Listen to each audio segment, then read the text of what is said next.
She served them dinner while his pregnant mistress sat in her chair. His mother threw wine in her face, then spit on her cheek. His brother recorded the whole thing on his phone while everyone laughed. Her husband looked away and said nothing.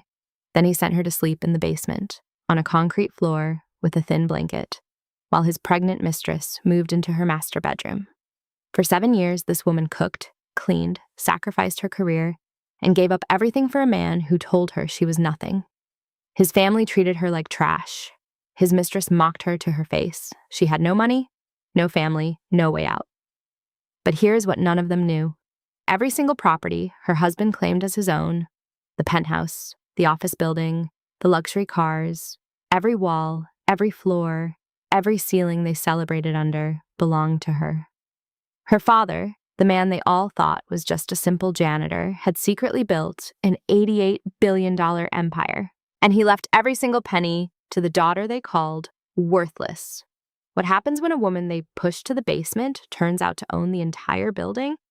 Stay until the end. Because the moment she walks into his biggest event of the year and takes that microphone, you will not believe what comes out of her mouth. Value statement. This story is not just about revenge.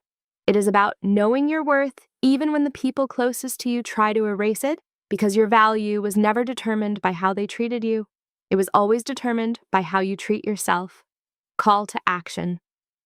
If this story gave you chills, if it reminded you of your own strength or the strength of a woman you know, hit that subscribe button right now so you never miss a story like this. Leave a comment and tell me, what would you have done in Nicole's shoes? Share this with someone who needs to hear it today. And make sure you like this video, because the more you engage, the more stories like this we can bring to you. The penthouse was silent except for the sound of Nicole's hands trembling as she placed the roasted chicken on the dining table. She had spent 6 hours preparing this meal, 6 hours chopping vegetables, seasoning meat, baking cornbread from scratch. The kind her grandmother used to make on Sunday afternoons when the whole family would gather around a tiny kitchen table in a house that smelled like love. The kind Darnell used to say he loved. The kind he used to request every anniversary, pulling Nicole close and whispering that nobody in the world could cook like his wife. But tonight, Darnell was not looking at her. He was not looking at the food she had prepared with aching hands and a breaking heart. He was looking at Candace, the woman sitting in Nicole's chair at the head of the table, the woman whose pregnant belly pressed against the mahogany edge, the woman whose smile stretched wide and triumphant, like she had already won a war Nicole did not even know she was fighting. Nicole stood in the corner of her own dining room like hired help, like a ghost haunting a home that no longer recognized her presence. She wore the same apron she had worn for 7 years of marriage, the one with the small sunflower pattern that was starting to fade from too many washes. Her hair was pulled back in a simple ponytail. No makeup, no jewelry, except for the small gold locket hanging around her neck. The one thing she never took off. The one thing that still felt like home. Darnell's entire family had gathered for what he called a special announcement. His mother, Sharon, sat to Candace's right, her diamond rings catching the chandelier light, as she reached over and squeezed Candace's hand like they were old friends reuniting after years apart. His brother, Andre, lounged back in his chair, scrolling through his phone, occasionally glancing up at Nicole with a smirk that made her stomach turn inside out. Darnell stood up. His glass of champagne was raised high, and the room fell quiet. He was a tall man, broad-shouldered, the kind of handsome that turned heads when he walked into a room. Nicole had fallen in love with that face 7 years ago at a charity event downtown. She had looked across a crowded ballroom and seen him laughing, his head thrown back, his smile lighting up the entire space. She had thought to herself, that man could heal anything with that smile. Now that same smile made her feel sick. "I want to thank everyone for coming tonight," Darnell said, his voice smooth and confident, like he was addressing a boardroom full of investors. "I've got some news that is going to change everything for this family." He looked down at Candace, and she looked up at him with adoring eyes. The kind of eyes Nicole used to have when she believed her husband loved her. Candace is 6 months pregnant with my child. The room erupted. Sharon jumped from her seat and hugged Candace like the younger woman had just announced she cured cancer. Andre whistled and clapped. Darnell's father, a quiet man who rarely spoke, nodded his approval and raised his glass toward the ceiling. Nicole stood frozen. Her hands gripped the edge of the serving tray so hard her knuckles turned white. 6 months. He had been sleeping with this woman for at least 9 months, maybe longer, maybe from the beginning. And now he was celebrating it. In their home, at their table, with his entire family cheering like this was the happiest day of their lives. Sharon turned to Nicole then, and the warmth that had been on her face moments earlier evaporated like morning dew under a brutal sun. Her eyes turned cold, sharp, predatory.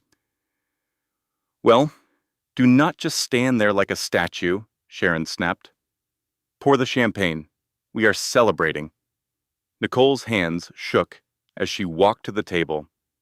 She could feel their eyes on her, every single pair, judging her, mocking her, enjoying her pain like it was entertainment. When she reached Sharon's glass, the older woman yanked it away at the last second, causing Nicole to spill champagne across the white tablecloth. "Clumsy as always," Sharon muttered, loud enough for everyone to hear. Andre laughed. Candace did not even try to hide her grin. Darnell looked away, his jaw tight, but he said nothing. "There is more," Darnell continued, and Nicole felt her stomach drop through the floor. "Candace is going to be moving into the master bedroom. She needs comfort and space during her pregnancy."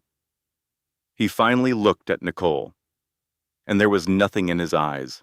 No love, no guilt, no recognition that she was a human being standing in front of him with a heart that was shattering into dust. "Nicole, you will be staying in the basement until you learn your place in this family." The basement. The cold, unfinished basement with concrete floors and a single light bulb hanging from the ceiling. The place where they stored old boxes and broken furniture. He wanted her to sleep down there, while his pregnant mistress took over her bed, her room, her closet, her life. "About time you got rid of that burden," Andre said, raising his glass toward Darnell, like they were toasting a business deal. "A man needs a woman who can actually make him happy." Sharon stood up from the table. She walked slowly toward Nicole, and the entire room watched in heavy silence. When Sharon reached her, she picked up her wine glass, and without a single moment of hesitation, threw the red liquid directly into Nicole's face. The cold wine splashed across Nicole's cheeks. It dripped down her neck. It stained the white blouse she had ironed that morning, the blouse she had chosen because it was Darnell's favorite color on her. Nicole gasped, but she did not move. She did not wipe her face. She did not run. Then Sharon leaned in close, so close Nicole could smell her expensive perfume mixing with the sharp scent of wine. And she spit directly onto Nicole's cheek. The saliva slid down slowly, mixing with the wine, and Sharon whispered words that would burn in Nicole's memory forever. "You worthless trash. You never deserved my son." Candace laughed from her seat at the table. Andre pulled out his phone and recorded the whole thing. Darnell looked away. His jaw was tight, but he said nothing. He did not stop his mother. He did not defend his wife. He just let it happen, like Nicole was not even worth the effort of a single word. Nicole stood there for what felt like an eternity, wine dripping from her chin, spit sliding down her face. Her heart breaking into pieces so small, she did not think they could ever be put back together. Then slowly, carefully, like a woman walking through a minefield, she set down the serving tray. She picked up the small pillow and thin blanket she had already prepared, because somewhere deep inside her broken heart, she had known this was coming. She had felt it building for months. The cruelty, the distance, the way Darnell looked at her like she was something stuck to the bottom of his expensive shoes. She walked toward the basement door. Behind her, she heard the champagne bottles popping, the laughter rising, the celebration continuing like she had never been there at all. The basement was cold and dark and smelled like damp concrete and forgotten things. Nicole descended the wooden steps carefully, her vision blurred by tears she had refused to let fall in front of them. She would not give them that satisfaction. She would not let them see her cry. They had taken her dignity, her bedroom, her place at the table. They would not take her tears, too. When she reached the bottom, she sat down on the concrete floor and pulled the thin blanket around her shoulders. It did nothing against the cold. Above her head, she could hear the music starting, the stomping of feet as they danced, the sound of her husband's laughter mixing with Candace's high-pitched giggles, the clink of champagne glasses celebrating the death of Nicole's marriage. This was her life now. This was what 7 years of devotion and sacrifice and love had brought her. A concrete floor, a thin blanket, the sound of her replacement being celebrated above her head. Nicole reached up and touched the small gold locket hanging around her neck. She opened it carefully and looked at the tiny photo inside. Her father's face smiled back at her, Samuel Anderson, the man who had raised her alone after her mother died when Nicole was only 3. The man who worked 3 jobs and never once complained. The man who made lopsided birthday cakes and read bedtime stories and taught her that she was worth more than all the gold in the world. "I promised you I would be strong, Daddy," Nicole whispered to the photo. "I am trying. I am really trying." She closed the locket and pressed it against her heart. The metal was warm from her skin, and for just a moment, it felt like her father was there with her, holding her, telling her everything would be okay. Her phone buzzed in her pocket. She pulled it out and saw an email notification. The subject line read, "Estate settlement urgent." She stared at it for a moment, her mind too exhausted and broken to process anything. She turned off the phone and set it aside on the cold floor. She was too shattered to care about anything right now. Too empty. Too hollowed out by years of being told she was not enough. But that email would change everything. It would change her life in ways she could not possibly imagine sitting on that basement floor. It would reveal secrets that had been hidden for 7 years. It would expose the truth about her father, about her husband, about the very ground she was sitting on. But first, let us go back. Let us go back 7 years to a time when Nicole Anderson still believed in love and happy endings.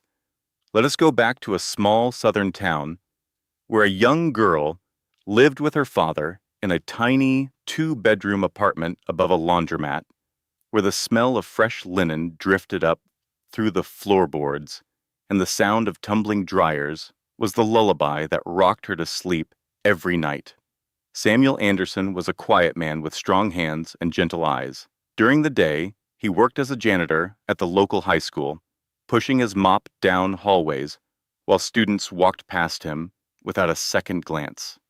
At night, he cleaned office buildings downtown, emptying trash cans and scrubbing toilets while the executives slept in their comfortable homes. On weekends, he sat in the public library studying business books, taking notes in a worn leather notebook he carried everywhere.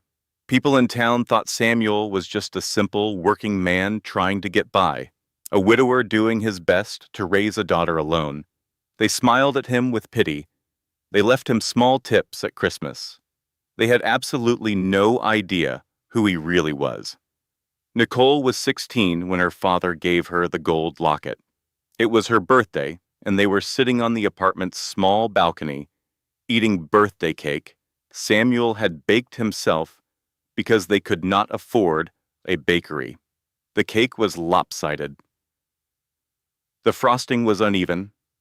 There were more crumbs than decoration. But it was made with love, and to Nicole, it tasted better than anything she had ever eaten. Samuel reached into his jacket pocket and pulled out a small velvet box.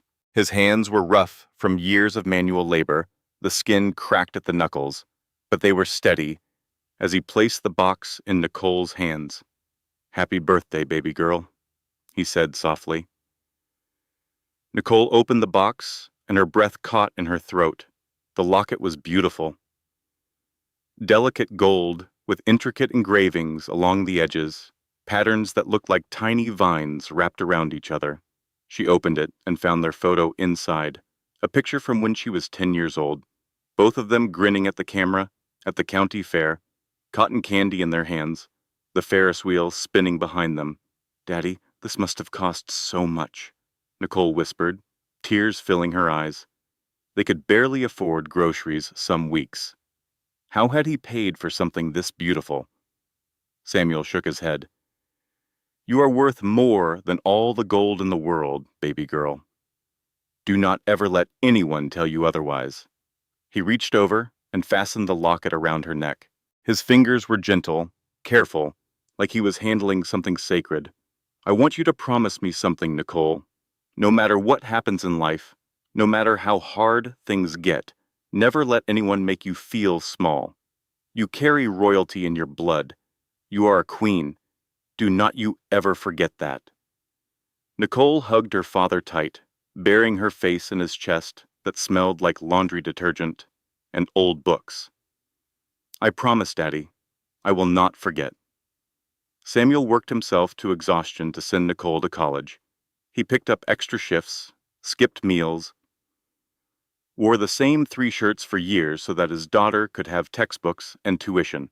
Nicole studied business and finance at a state university, graduated at the top of her class, and landed a position at a prestigious corporate firm in the city. She was 23 years old, brilliant, beautiful, full of dreams bigger than the small town she came from. She was going to build something. She was going to make her father proud. That was the year she met Darnell. He was 28, charming, smooth-talking, with a smile that could convince you the sky was green if he wanted it to. He was working his way up in commercial real estate, closing deals, networking, climbing the ladder with a hunger that Nicole found attractive at first. He pursued her relentlessly. Flowers delivered to her office every Monday. Romantic dinners at restaurants she could never afford on her own. Weekend getaways to places she had only seen in magazines. He made her feel like the most important woman in the world, like she was the center of his universe. Nicole fell hard and fast. She had never been pursued like this before. She had never felt so wanted, so desired, so seen. After years of being invisible, of being the quiet girl with no mother and a janitor father, Darnell made her feel like she mattered. But Samuel did not trust him. The one time Darnell came to visit their small apartment, Samuel watched him from the kitchen doorway. He saw the way Darnell's eyes swept over their humble furniture with barely concealed disdain. He saw the way Darnell checked his expensive watch when he thought no one was looking. He saw the way Darnell talked about money and success and ambition like they were the only things in the world worth having. After Darnell left, Samuel sat Nicole down at their small kitchen table and looked at her with eyes full of worry. "Baby girl, that man loves what you can give him, not who you are. Be careful." Nicole laughed it off. "Daddy, you worry too much. He loves me. I know he does." Samuel's jaw tightened, but he said nothing more. He had learned long ago that you can't tell young hearts who to love. They have to find out for themselves, even when the finding hurts. 2 weeks before Nicole's wedding, Samuel Anderson disappeared. Nicole came home from work on a Tuesday evening expecting to find her father sitting in his favorite chair reading one of his business books. Instead, she found the apartment empty. Not just empty of Samuel, but empty of his presence. His reading glasses were gone from the side table. His worn leather notebook was missing. His 3 pairs of work shoes were no longer lined up by the door, but there was no note, no goodbye, no explanation. Nicole called his cell phone 17 times that first night. Every call went straight to voicemail. She called the high school where he worked. They said he had resigned 2 days earlier without explanation. She called the office building company. Same story. He had quit, just walked away from everything. She filed a missing person report. The police searched. They checked hospitals, morgues, bus stations, homeless shelters. They found nothing. No body, no evidence of foul play, no trail to follow. Samuel Anderson had simply vanished from the face of the earth like smoke dissolving into air. The detective assigned to the case was a tired-looking man with kind eyes who sat Nicole down after 3 months and told her what she did not want to hear. Miss Anderson, we have exhausted every lead. There is no evidence of a crime. Sometimes people just disappear. I am sorry. Nicole refused to accept it. She hired a private investigator with money she did not have. She put up flyers all over town. She created social media pages and emailed every news station within 300 miles. Nothing worked. Samuel Anderson was gone. The grief nearly killed her. She stopped eating. Lost 20 pounds in 2 months. Could not sleep without nightmares. Could not function at work. Could not do anything except sit in her father's empty apartment and stare at his empty chair and wonder what she had done wrong. Had she been a bad daughter? Had she not loved him enough? Was this her punishment for choosing Darnell over her father's warning? Darnell was there through all of it. He held Nicole while she cried. He brought her food and made sure she ate. He canceled their wedding plans and told her they would wait as long as she needed. I will take care of you now, he whispered, stroking her hair as she sobbed into his chest. You do not need anyone else. You have me. Those words felt like salvation at the time, like a life raft thrown to a drowning woman. Nicole clung to Darnell because he was all she had left. Her mother was dead. Her father was gone. She had no siblings, no aunts, no uncles, just Darnell. Just the man who held her and whispered promises in the dark. 6 months later, still grieving, and still searching for answers that would never come, Nicole married Darnell in a small ceremony at City Hall. She wore her father's locket under her wedding dress, pressed against her heart. She whispered a prayer that wherever her daddy was, he knew she loved him, that he was safe, that he was alive. Darnell's side of the courthouse was packed. His mother Sharon was there in her designer outfit, his brother Andre with his flashy watch, his father quiet as always in the back row. Nicole's side was nearly empty. Just 2 college friends who shifted uncomfortably in their seats. The first year of marriage was good. Darnell was attentive, loving, present. They moved into a nice apartment and both worked hard building their careers. Nicole continued climbing at her corporate firm, earning promotions, impressing senior partners. Darnell expanded his real estate business, closing bigger deals, making connections with wealthy investors. They were happy, or at least Nicole thought they were. The changes came slowly, so slowly that Nicole did not recognize them until she was already drowning. Darnell started staying late at work. 3 nights a week became 4, then 5. He would come home at midnight smelling like perfume that was not Nicole's, and when she asked about it, he would snap at her. I was at a client dinner, Nicole. What do you want me to do? Refuse to sit next to women? He became critical of everything she did. Her cooking was never seasoned enough. Her clothes were not fashionable enough. Her career was not impressive enough. You are good at numbers, he would say dismissively during dinner, barely looking up from his phone. But you are not a leader, not like me. You do not have what it takes to be great. The comments were small at first, tiny cuts that barely drew blood, but they accumulated, day after day, week after week, month after month, until Nicole could not look in the mirror without hearing Darnell's voice, telling her she was not enough. Then Darnell announced they were moving into a penthouse. Massive, luxurious, with floor-to-ceiling windows and marble floors, and a kitchen bigger than the entire apartment Nicole had grown up in. "This is my company's newest property," Darnell explained, spreading his arms wide as they walked through the empty rooms. "I worked hard for this. We have made it, babe." Nicole believed him. She had no reason not to. She did not know that the property was leased from a shell company she had never heard of. She did not know that every single property Darnell had ever lived in, worked in, or claimed as his own belonged to companies that traced back to one person, her father.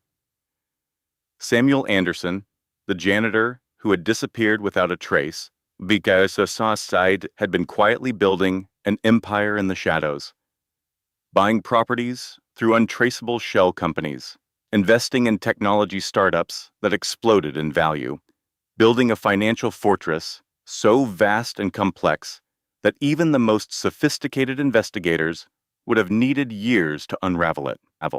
And at the center of that empire, protected by layers of legal structures and anonymous trusts, was one name, Nicole Anderson. She just did not know it yet. Nicole quit her job 6 months after moving into the penthouse. It was not her decision, though Darnell made it feel like one. "You are exhausted," he said one evening, watching her review spreadsheets at the kitchen table.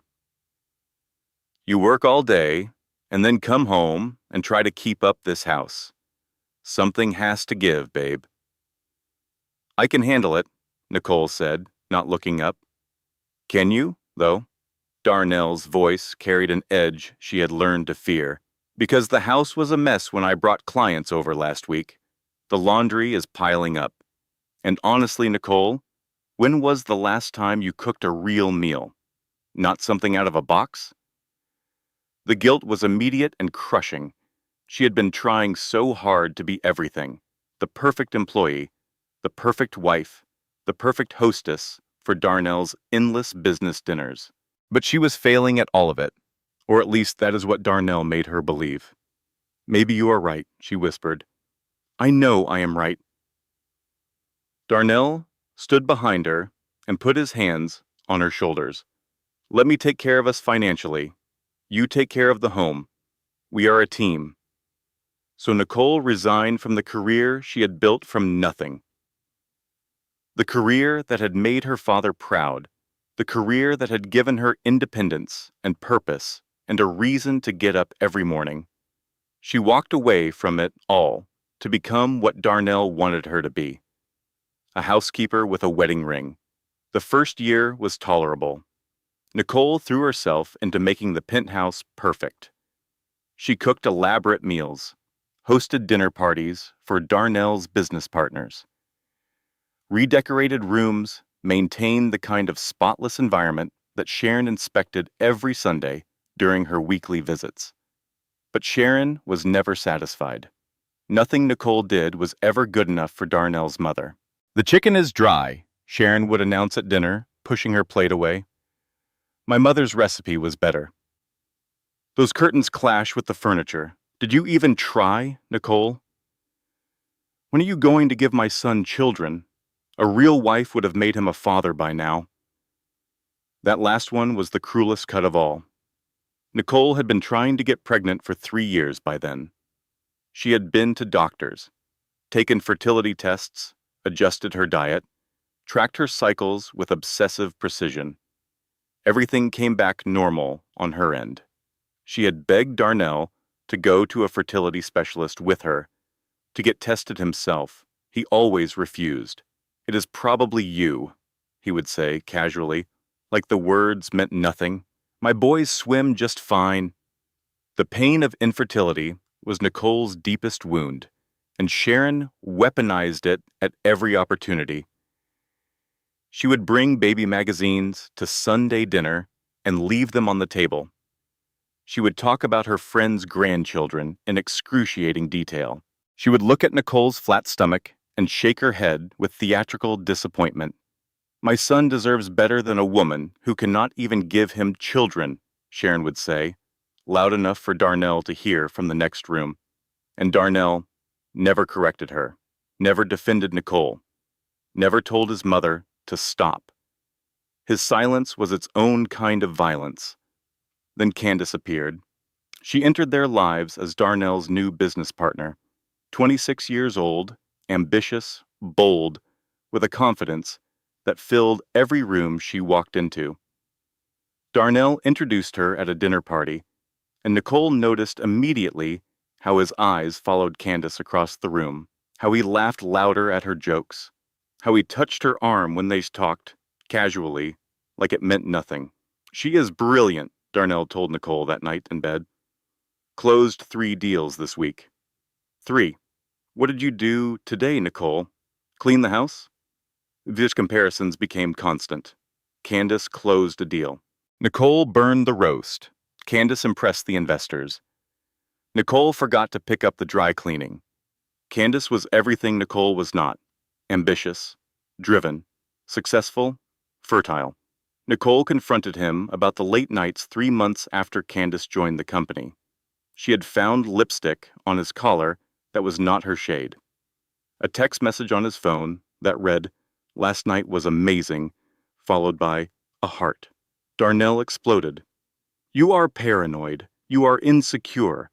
You are suffocating me with this jealousy. Maybe if you were woman enough, I would not need to work so hard to get away from you." The words hit like physical blows. Nicole retreated into herself. She stopped asking questions, stopped checking his phone, stopped looking for evidence of what she already knew in her bones. One afternoon, she left the house early to surprise Darnell at his office with lunch. She walked into the parking garage and saw them, Darnell and Candace, stepping out of the elevator together. His arm was around her waist. She was laughing, tilting her head back, her hand resting on his chest. They looked like a couple, like they had been a couple for a long time. Nicole dropped the lunch bag. The containers shattered on the concrete floor, and Darnell looked up. For 1 second, one terrible second, Nicole saw the truth in his eyes before he could mask it. Fear, not guilt, not remorse, fear of being caught. "Nicole, this is not what it looks like." "I saw you," Nicole whispered. "I saw everything." Candace walked over slowly, her heels clicking on the concrete. She stopped right in front of Nicole and smiled. Sweetie, if you cannot satisfy your man, do not blame the woman who can." Nicole ran.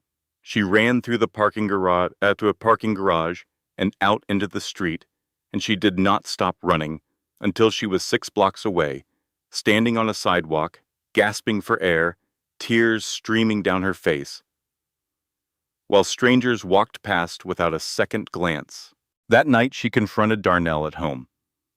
She begged him to end it, to choose their marriage, to go to counseling. She got on her knees in their living room and pleaded with the man she had given everything to. "Darnell, please, we can work this out. I love you. I have always loved you. Please do not throw away 7 years." He looked down at her with disgust, the kind of disgust you reserve for something you scrape off the bottom of your shoe. "There is nothing to work out. You are nothing, Nicole. You have always been nothing." Then he hit her, an open palm across her face that sent her spinning to the floor. The crack echoed through the penthouse like a gunshot. Nicole lay on the marble floor, her cheek burning, her vision blurred, and heard Darnell walk away. His footsteps faded down the hall. A door closed, and Nicole stayed on that cold marble floor for a very long time, touching her father's locket and wondering how her life had come to this. 3 days after the dinner party, Nicole lay on the basement floor in the same clothes she had worn that night. She had not showered, had barely eaten. The thin blanket was not enough against the cold, and her body ached from sleeping on concrete. Above her, the penthouse pulsed with life that no longer included her. She could hear Candace's laughter ringing through the floors, could hear Sharon's voice every morning, Arriving with shopping bags for the nursery she was already decorating in the master bedroom, could hear Darnell on the phone, closing deals, making plans, living his life as if Nicole had never existed. She had become invisible in her own home, a ghost haunting a basement while the living celebrated above. On the fourth morning, her phone rang at 6:15. Nicole almost did not answer. She had turned the phone off days ago after that email notification she had been too broken to read, but something pulled at her, some instinct, some voice that sounded like her father whispering in her ear, "Answer the phone, baby girl." She picked up. "Miss Nicole Anderson?" The voice on the other end was deep, measured, professional. "Yes," Nicole whispered, her voice raw from crying. "This is Harrison Blake, senior partner at Blake and Associates. I am calling about your father, Samuel Anderson." Nicole sat up so fast she hit her head on a low, hanging pipe. Pain shot through her skull, but she barely noticed. "My father? He has been missing for 7 years. Did you find him? Is he alive? Where is he?" There was a long pause, the kind of pause that holds the weight of words no one wants to say. "Ma'am, your father did not go missing. He went into deep cover to protect certain business interests and to fulfill a personal mission. I am deeply sorry to inform you that he passed away 2 weeks ago from a heart condition he had been battling for several years." The world stopped, the basement, the cold floor, the sounds from above. Everything froze.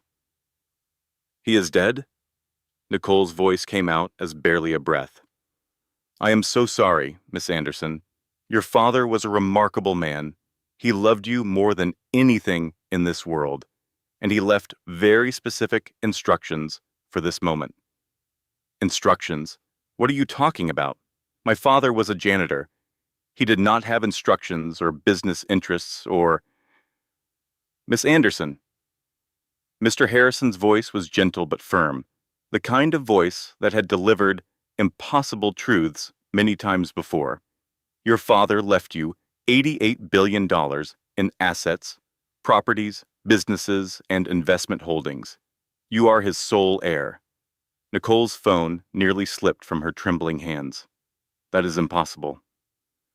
"I assure you it is not. Your father was one of the most brilliant investors this country has ever seen. He built his wealth quietly, anonymously, through a network of shell companies and blind trusts. He hid everything to protect you." "To protect me from what?" "From people who would want you for your money instead of for who you are. Miss Anderson, there is much more to discuss, and I need to tell you some things that will be difficult to hear. This includes information about every property your husband has ever claimed as his own. Can you come to my office this morning? There are matters we need to discuss urgently." 2 hours later, Nicole sat in a leather chair in Mr. Harrison's office on the 42nd floor of a glass tower in the financial district. She had left the penthouse through the basement exit, the one that led to the alley behind the building. She had not changed clothes, had not brushed her hair. She still had wine stains on her blouse from 3 nights ago. Mr. Harrison was an older man with kind eyes behind wire-rimmed glasses. His office was lined with law books and framed photographs. On his desk sat a file folder 3 inches thick and a sealed envelope with Nicole's name written in handwriting she recognized immediately, her father's handwriting. "Before we begin," Mr. Harrison said, sliding the thick folder across the desk, "I need you to understand something about your father.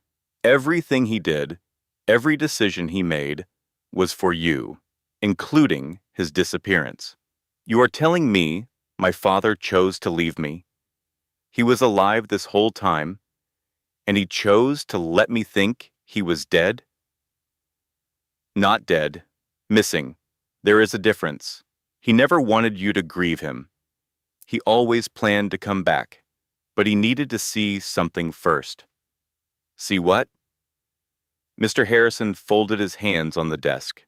"He needed to see who would truly love you when they thought you had nothing. The words hung in the air between them like a verdict. Nicole opened the folder with trembling hands and began to read.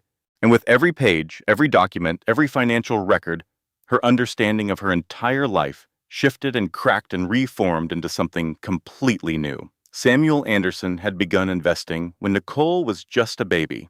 Small amounts at first, money scraped together from his janitor paychecks. He had invested in a tiny technology startup that went on to become one of the largest software companies in the world. He had used those profits to buy real estate, apartment buildings at first, then commercial properties, then entire blocks. He had created shell companies to hide his ownership, hired anonymous managers to run his businesses, and funneled everything through blind trusts with one beneficiary, Nicole. "This property, right here," Mr. Harrison said, pointing to a deed in the folder. "This is the penthouse your husband moved you into 4 years ago. He leased it from a company called Meridian Holdings. Meridian Holdings is 100% owned by the Samuel Anderson Trust, which means it is owned by you." Nicole stared at the document, her name, her property, the home she had been banished from, the basement she had been sleeping in, the master bedroom, where Candace now slept in silk sheets. All of it was hers. "It does not stop there," Mr. Harrison continued.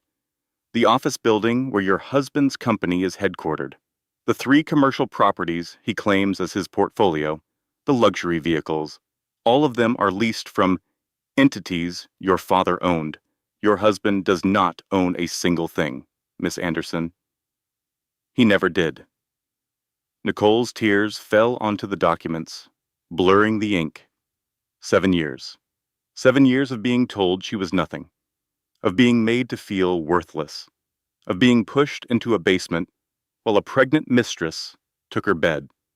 And all along, she owned everything.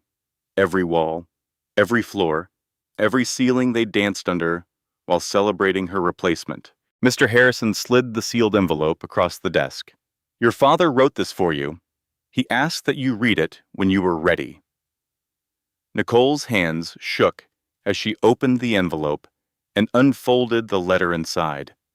Her father's handwriting was shaky, written in his final days, but his words were strong. "My beautiful daughter, if you are reading this, then my time has come and gone. I am sorry I left you. I am sorry for every tear you cried because of my absence. But I needed you to see the truth about the people around you. I needed you to know who loved you and who loved what they thought you could give them. You walked through fire, baby girl, and you survived. You are a queen. Never let anyone make you bow.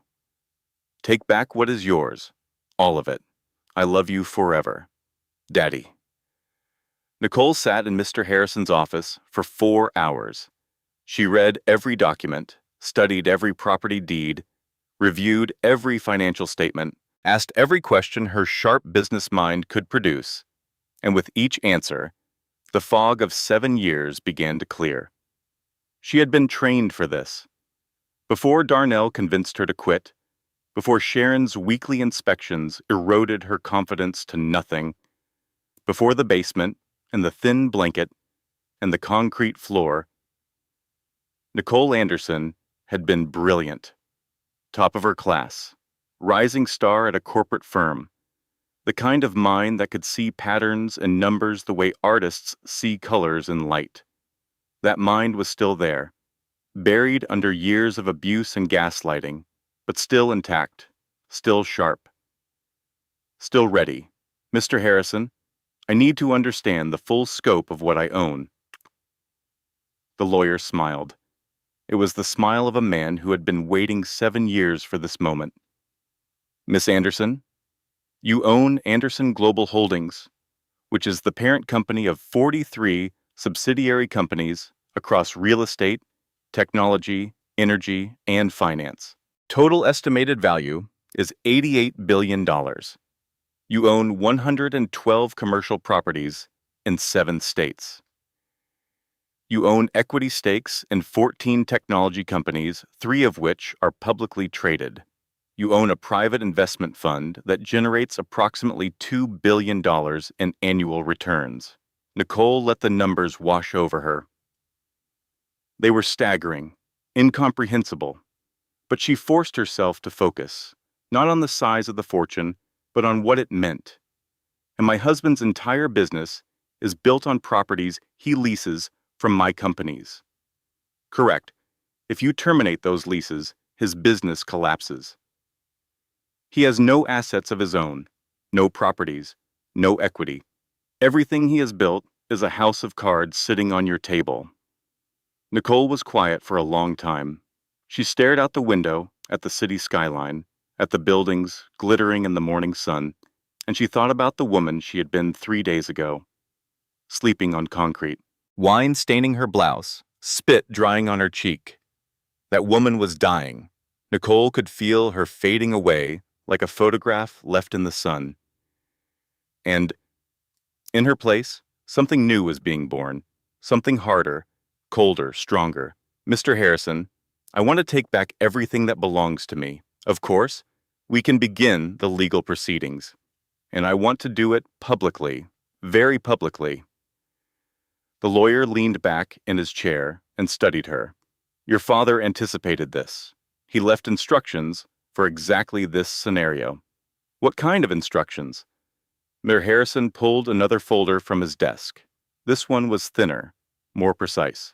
Your father researched your husband extensively before he disappeared. He compiled evidence of financial fraud, lease violations, and misrepresentation to investors. He also documented the pattern of emotional abuse. He wanted you to have everything you needed when the time came. Nicole took the folder and opened it. Inside were photographs, financial records, communications between Darnell and his investors, where he claimed ownership of properties he had never owned. Lies. Layer upon layer of lies, built on a foundation of sand. Darnell's real estate gala is this Saturday, Nicole said quietly. His biggest event of the year. Every investor, every developer, every media outlet in the city will be there. Mr. Harrison raised an eyebrow. That would certainly be public. Prepare everything. I want the property deeds, the financial records, the lease agreements, everything displayed on screens. I want the whole world to see who Darnell really is. Nicole returned to the penthouse that afternoon through the basement entrance, moving silently through the house like the ghost they had turned her into. She could hear Candace upstairs talking on the phone, laughing about nursery paint colors. She could hear Sharon in the kitchen giving orders to someone about the baby shower she was planning. Nicole did not go upstairs. She gathered the few things from the basement that mattered. Her father's locket was already around her neck. She took nothing else. Nothing in this house was truly hers, except the locket and the concrete floor memories she would carry forever. She checked into a hotel suite downtown under a name Mr. Harrison arranged. And then she began to prepare. The next morning, Nicole walked into the most exclusive salon in the city. She had not been to a salon in over a year. Darnell had told her they could not afford it, even as he bought Candace designer handbags and booked 5-star dinners for his mistress. The stylist, a woman named Grace, who had been doing hair for 30 years, took one look at Nicole's matted, unwashed hair and her wine-stained clothes and her broken posture, and she saw something. Honey, Grace said softly, guiding Nicole to a chair, whatever they did to you, we are going to wash it all away. When you walk out of here, you are not going to recognize yourself. 5 hours later, Nicole stood in front of a full-length mirror in a tailored black suit she had purchased with her new platinum card. Her hair was done. Her makeup was flawless. Her posture had changed. She stood straight, shoulders back, chin lifted, the way her father had always told her to stand. She looked in the mirror and saw her father's eyes looking back at her. The same determination, the same quiet strength, the same unbreakable will. "I kept my promise, Daddy," she whispered to her reflection. "I did not bow, and now I am going to rise." Saturday arrived with the kind of perfect weather that felt almost cruel in its beauty. Clear skies, warm breeze, the city sparkling under a golden sun. It was the kind of day that promised good things to good people. For Darnell, it was the biggest night of his career. His real estate gala had been months in the planning. The city's most luxurious hotel ballroom was reserved. 200 guests were confirmed. Investors, developers, politicians, media personalities. Everyone who mattered in the real estate world would be there, and Darnell intended to close the biggest deal of his life, a $50 million development project that would cement his reputation as a power player. The hotel ballroom was magnificent. Crystal chandeliers hung from vaulted ceilings. White linen tables were arranged in perfect rows.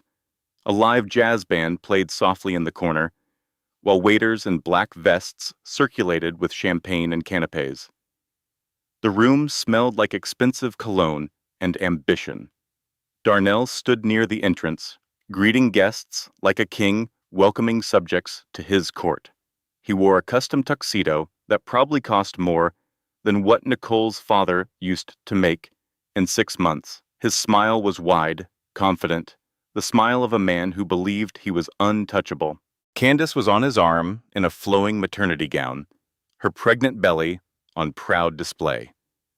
She had been introduced to guests all night as Darnell's partner, both in business and in life. The word wife had not been mentioned once. Nicole's existence had been erased from the narrative entirely. Sharon and Andre were there too, dressed to impress, drinking champagne like it was water, making loud conversation about the family's success and bright future. Sharon had been telling anyone who would listen about her upcoming grandchild, about the nursery she was designing, about how proud she was of her son for finally finding a real woman. The speeches were scheduled for 9 o'clock. Darnell would take the stage, present his portfolio, and pitch his $50 million project to a room full of people who controlled billions in investment capital. It was supposed to be his crowning moment, the night that everything he had been working toward came together. At 8:45, the ballroom doors opened. Every head turned. Nicole stood in the doorway, wearing a black suit that fit her like it had been designed by angels. Her hair was perfect. Her makeup was flawless. But it was not her appearance that stopped the room. It was her energy. She radiated something that had not been there before: power, purpose, the quiet, devastating confidence of a woman who knows exactly what she is about to do. Darnell's champagne glass nearly slipped from his fingers. "Nicole," his voice cracked. "What are you doing here?" Nicole did not answer him. She walked through the crowd with her head held high, her heels clicking against the marble floor, in a rhythm that sounded like a countdown. People parted for her without knowing why. There was something about the way she moved that commanded space. She walked straight to the stage. The event host, a nervous man in a bow tie, tried to stop her. "Ma'am, the program does not start for another 15 minutes. Nicole looked at him with eyes that could have frozen lava. "The program starts now." She took the microphone from his hand and turned to face the room. 200 pairs of eyes stared back at her. Cameras from 3 media outlets were rolling. Phones were already recording. The jazz band had stopped playing. "Good evening, everyone." Nicole's voice was calm, clear, and steady. Not a single tremor, not a single crack. "My name is Nicole Anderson. Some of you know me as Darnell's wife, the woman he moved to the basement of his penthouse 3 days ago to make room for his pregnant mistress." Gasps rippled through the crowd like electricity. Darnell started pushing through the crowd toward the stage. "Nicole, what are you talking about? Get down from there. You are embarrassing yourself." Nicole ignored him. She clicked a small remote in her hand and every screen in the ballroom lit up simultaneously. Property deeds, financial records, lease agreements, corporate filings, all of them bearing one name that was not Darnell's. Tonight, I am not here as Darnell's wife. I am here as the sole owner and chief executive of Anderson Global Holdings, a company worth $88 billion built by my father, Samuel Anderson. The room erupted. Murmurs became shouts. Cameras flashed like lightning. People pulled out phones to call their offices, their lawyers, their business partners. Every property on these screens belongs to me, Nicole continued, her voice cutting through the chaos like a blade. The penthouse Darnell moved his mistress into, mine, the office building where he runs his company, mine. The 3 commercial properties he has been showing investors tonight as his portfolio, all mine. My father built them, my father owned them, and when he passed away, he left every single one to me. She turned to face Darnell, who had stopped moving. He stood in the middle of the ballroom, his face white, his mouth opening and closing, but no sound coming out. The man who told me I was nothing. The man who told me I would never be great. The man who moved his pregnant mistress into my bed and sent me to sleep on a basement floor. Nicole's voice dropped low, and somehow that made it more powerful, more devastating. That man does not own a single thing. He never did. Every wall he has ever leaned against belongs to me. Every floor he has ever walked on belongs to me. Every ceiling he has ever slept under belongs to me. She clicked the remote again. New images appeared on the screens. The lease agreements showing Darnell's companies were tenants, not owners. The corporate filings proving every property in his portfolio belonged to Anderson Global Holdings. The financial records showing his entire empire was built on sand. The $50 million deal you came here to invest in tonight, Nicole said, addressing the room, is based on properties this man does not own and has never owned.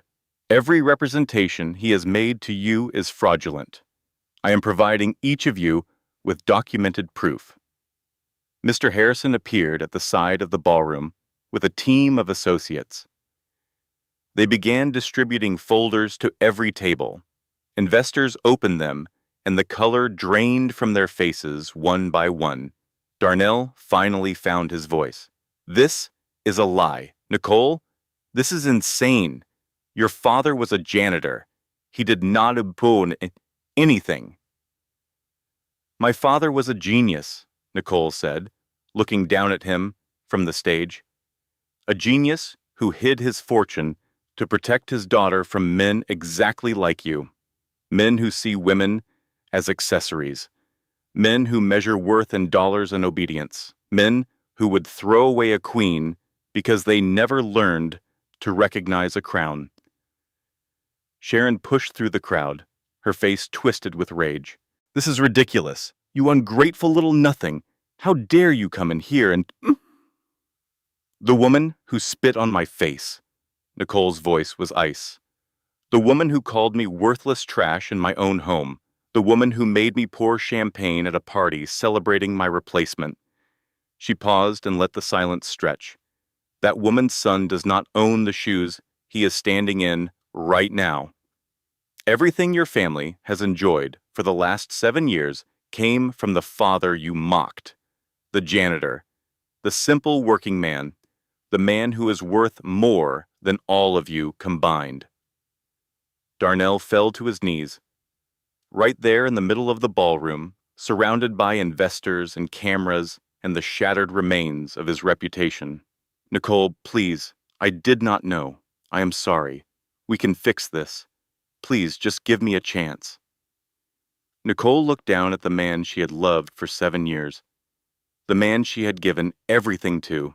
The man who had taken her career, her dignity, her self-worth, and crushed them all under his expensive shoes. You are not sorry you hurt me, Darnell. You're sorry you got caught. There is a difference.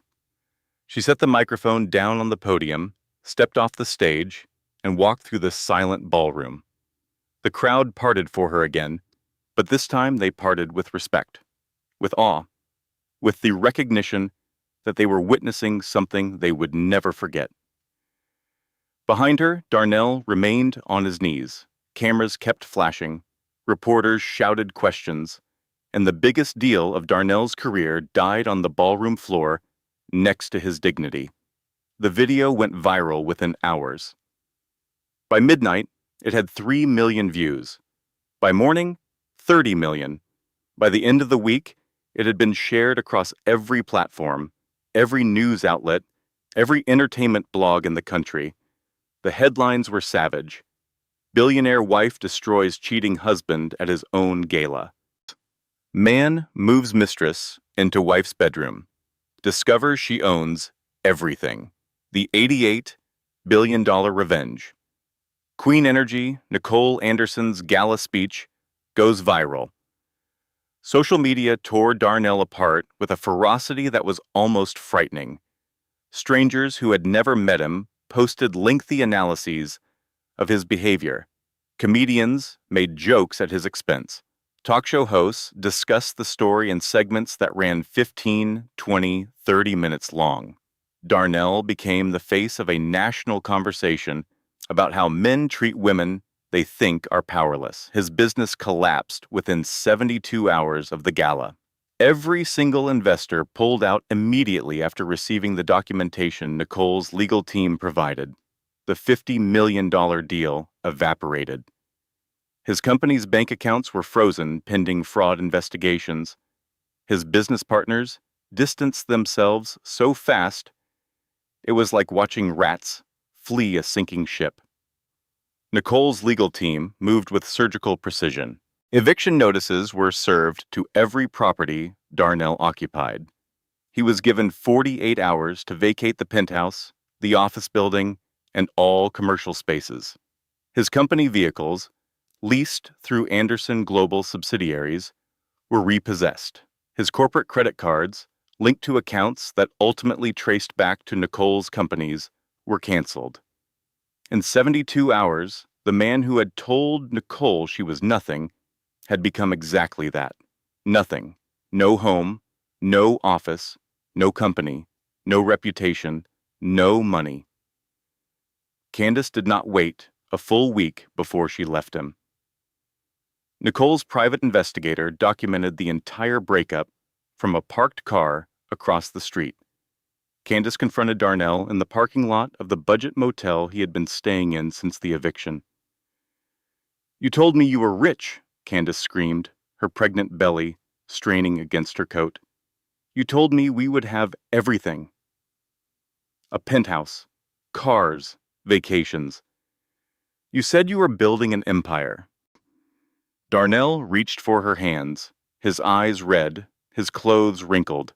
He had not shaved in days. "We can figure this out, baby. Please do not leave me. I love you. We can start over." Candace ripped her hands away. "Love does not pay rent. Love does not buy diapers. You lied to me about everything. Everything." She pulled out her phone and showed him a text message. "Derek offered me his guest house. He said he would help with the baby." Derek, one of Darnell's former business partners, a man who had sat at Darnell's table, drank his champagne, laughed at his jokes. Now he was taking his woman. "You are going to Derek?" Darnell's voice cracked. "He is supposed to be my friend," Candace laughed. It was a cold, brittle sound. "You do not have friends, Darnell. You have people who tolerated you because they thought you had money. Now that everybody knows you never did, nobody is going to tolerate you anymore." She turned and walked to a black SUV idling at the curb. Derek was in the driver's seat. He did not even look at Darnell as Candace climbed in and the car pulled away. Darnell stood alone in that parking lot for 20 minutes. The motel's neon sign buzzed above his head. A stray cat crossed the empty lot. And Darnell, the man who had stood in a penthouse and told his wife she was worthless, stood in a motel parking lot and wept. Sharon and Andre arrived at Nicole's corporate headquarters 1 month after the gala. They had been trying to reach Nicole through every channel available: phone calls, emails, letters, social media messages. Nicole's security team had blocked everything, but they showed up in person, desperate enough to humiliate themselves in the marble lobby of a building that Nicole now used as her primary office. Nicole's assistant called up to inform her, "Mrs. Sharon and Andre, they are in the lobby. They are asking to see you. They look terrible." Nicole considered not going down at all. She could have sent security to escort them out. She could have ignored them the way they had ignored her pain for 7 years. But something in her, maybe the last remaining piece of the woman she used to be, made her stand up and walk to the elevator. Sharon barely looked like the same woman. No designer clothes, no diamond rings catching the light. She wore a plain jacket and shoes that had seen better days. Her hair was uncombed. Her eyes were swollen from crying. Andre stood behind his mother, trying to look defiant, but mostly looking scared. His flashy watch was gone. His designer clothes had been replaced by whatever he could afford, which was clearly not much. "Nicole, please." Sharon's voice broke on the first word. Tears were already streaming down her face. "We are family. We made mistakes. Terrible mistakes. But we are still family. Please help us." Nicole looked at the woman who had thrown wine in her face, the woman who had spit on her cheek, the woman who had called her worthless trash and celebrated while her son destroyed Nicole's life piece by piece. Nicole felt nothing. Not anger, not satisfaction, not even pity, just a vast, empty space where emotion used to be. "You called me worthless," Nicole said quietly. "You spit on me in my own home. You celebrated while your son beat me and moved his pregnant mistress into my bed. You watched him send me to a basement, and you laughed." "I know," Sharon sobbed. "I know what I did. I am so sorry." "You are not sorry for what you did, Sharon. You are sorry that it no longer benefits you. There is a difference." She turned to Andre. "And you. You recorded your mother spitting on me. You laughed while I stood there, with wine dripping down my face. You called me a burden." Andre looked at the floor. He had nothing to say. No smirk now, no phone recording. Just shame. "You are not my family," Nicole said. "You never were." She nodded to security, and they escorted Sharon and Andre out of the building.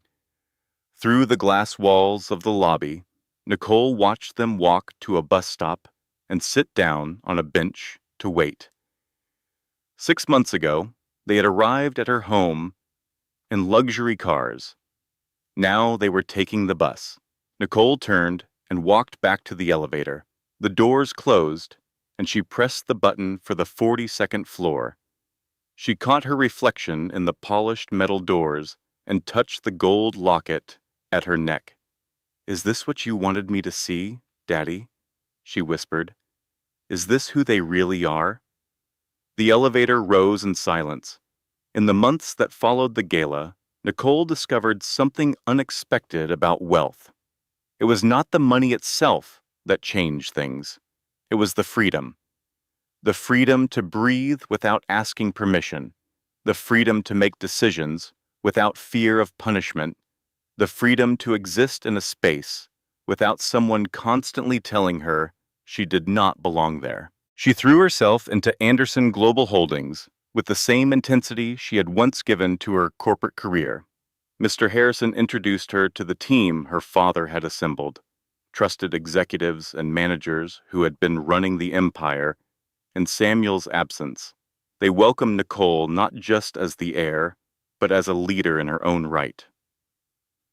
"Your father always said you were smarter than him," Mr. Harrison told her one morning over coffee in her new corner office.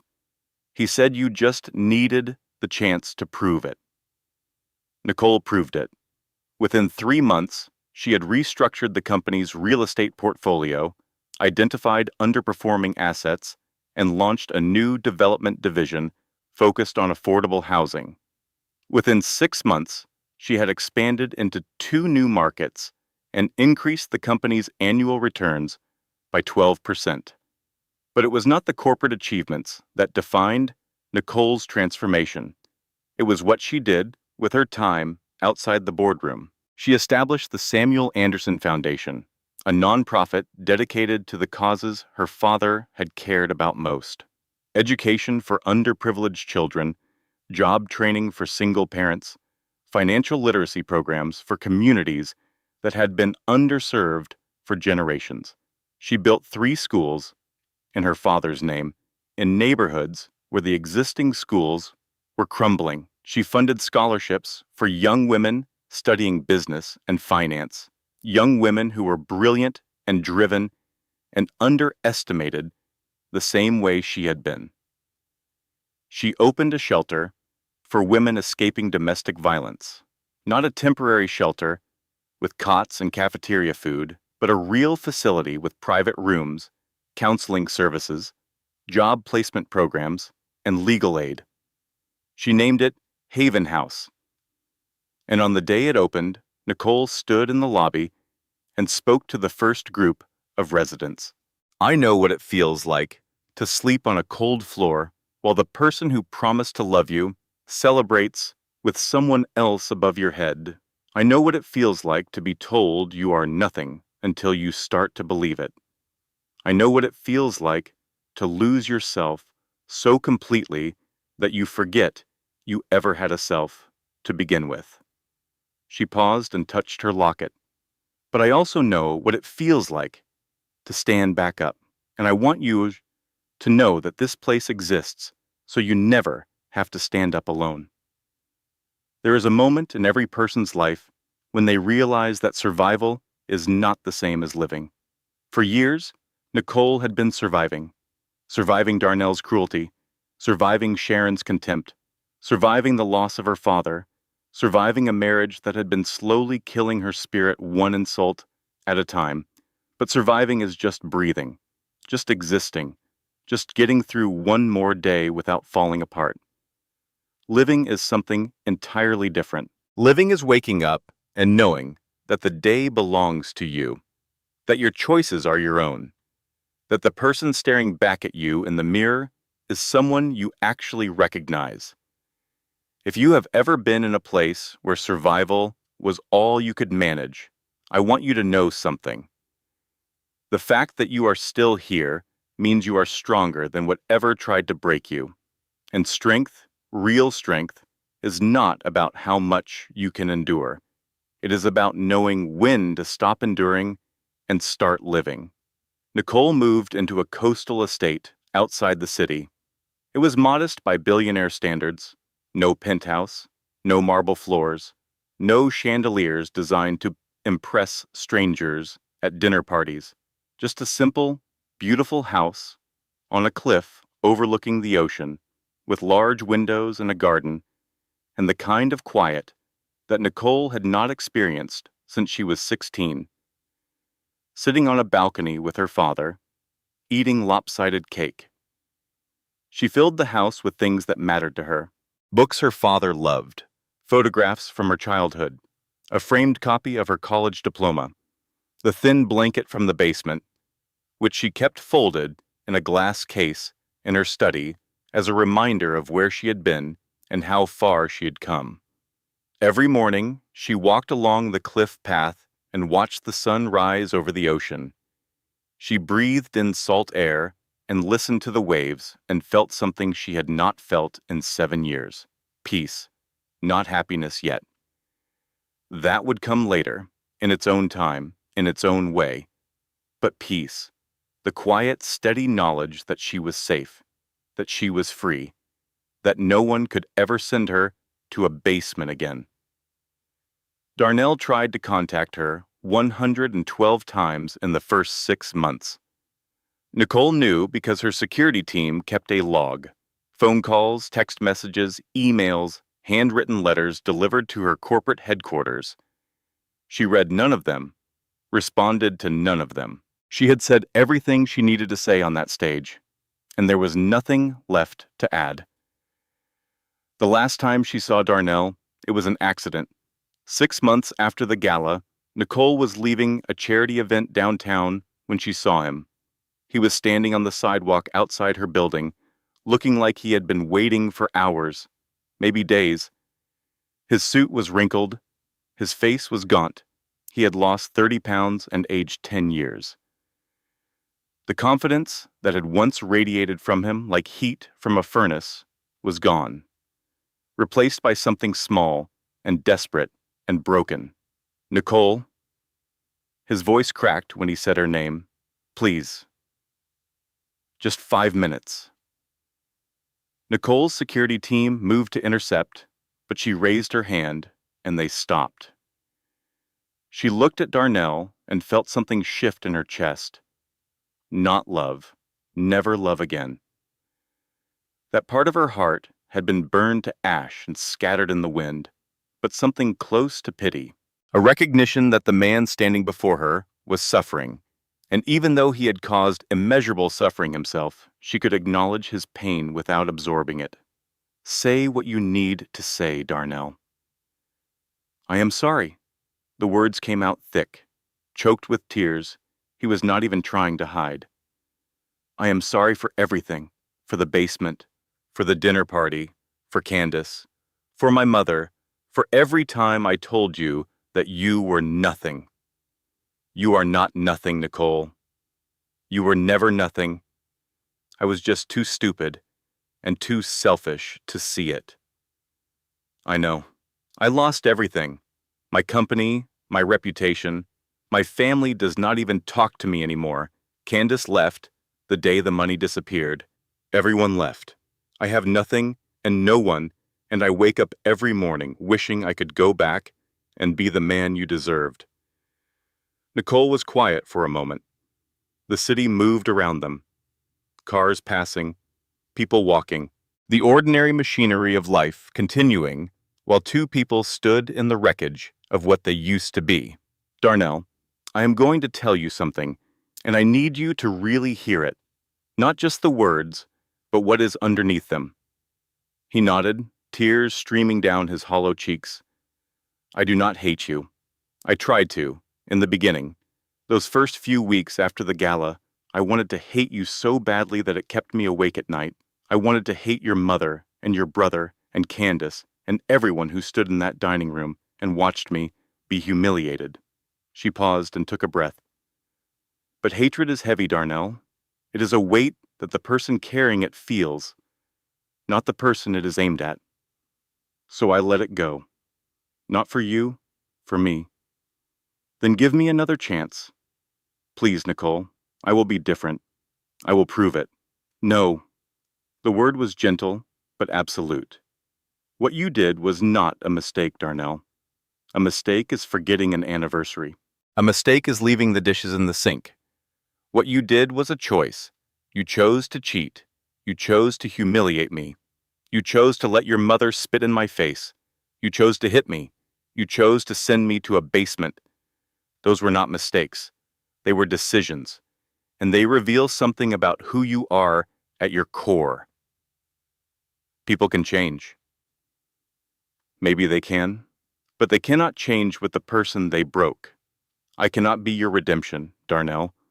I cannot be the proof that you became a better man, because every time you would look at me, you would see the woman you destroyed. And every time I would look at you, I would see the man who destroyed me. That is not a foundation for anything. That is a graveyard. Darnell dropped his head. His shoulders shook with silent sobs. What am I supposed to do? He whispered. How am I supposed to live with what I dumped? The same way I lived in your basement. One day at a time. One breath at a time. And maybe, eventually, you will find a version of yourself that does not need to break someone else to feel powerful. She reached up and touched the locket at her neck. My father once told me that your value does not come from how others treat you. It comes from how you treat yourself. I spent 7 years letting you define my worth, Darnell. I will never make that mistake again. Nicole turned and walked toward her waiting car. She did not look back. She did not need to.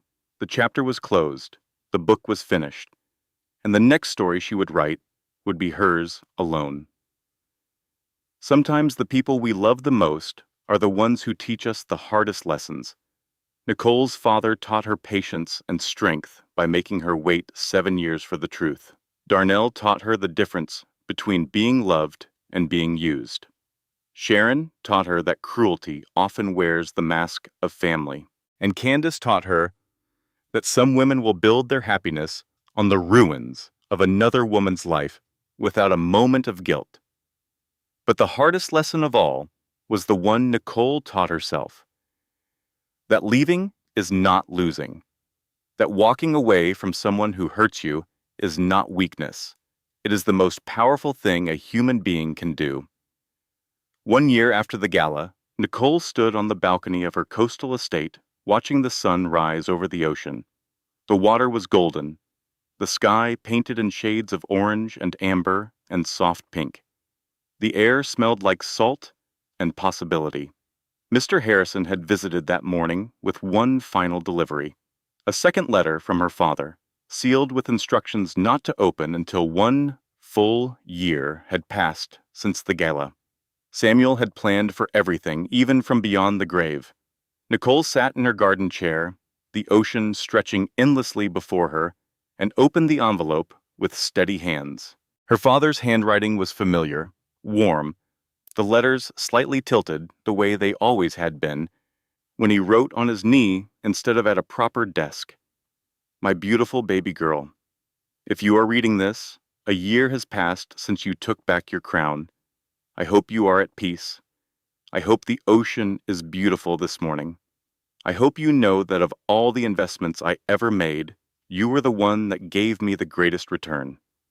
Not because of what you accomplished, but because of who you are. You are kind in a world that rewards cruelty. You are gentle in a world that admires hardness. You are faithful in a world that celebrates betrayal. Those are not weaknesses, baby girl. Those are your superpowers. I am sorry I was not there to hold your hand through the fire, but I watched from a distance, and I never once doubted that you would walk through it. Queens do not need to announce their crowns, they just wear them. And you, my Nicole, have always worn yours, even in the basement, even with wine on your face, even when the whole world told you that you were nothing. You were always everything. I love you beyond time, beyond distance, beyond even death itself. Forever and always, Daddy. Nicole pressed the letter against her chest and closed her eyes. The tears that fell were not tears of sadness. They were tears of release, of gratitude, of a grief that had finally, after 7 long years, found its way to something like peace. She visited her father's grave that afternoon. It was a simple headstone in a quiet cemetery on the outskirts of town. Nothing flashy, nothing that would draw attention, just the way Samuel would have wanted it. Nicole knelt in the grass and placed fresh flowers against the stone. White roses, her father's favorite. You were right about everything, Daddy, she whispered. You were right about Darnell. You were right about your strength. You were right that I was a queen, even when I forgot. Should have them. She opened the locket and looked at their photo. 2 people smiling at a county fair. Cotton candy and Ferris wheels, and a world that still made sense. I kept my promise. I did not bow. She stood up and walked back to her car. The sun was setting now, painting the sky in shades of orange and gold, the same colors that had filled her father's last letter. Nicole drove away from the cemetery feeling lighter than she had felt in 7 years. She did not know what the future held. Maybe she would fall in love again someday with someone who deserved her. Maybe she would not. Maybe she would adopt children and fill that coastal house with laughter and birthday cakes, lopsided ones, baked with love. Maybe she would just keep building, keep giving, keep honoring her father's legacy, one school and one shelter and one scholarship at a time. But she knew one thing with absolute certainty. She would never again let anyone make her feel small. She was Samuel Anderson's daughter. She carried royalty in her blood. She was a queen who had walked through fire and come out on the other side, not just surviving, but living. They called her worthless because she stayed quiet. They mocked her because she served with grace. They broke her because she loved without limits, but queens do not need to announce their crowns. They just wear them.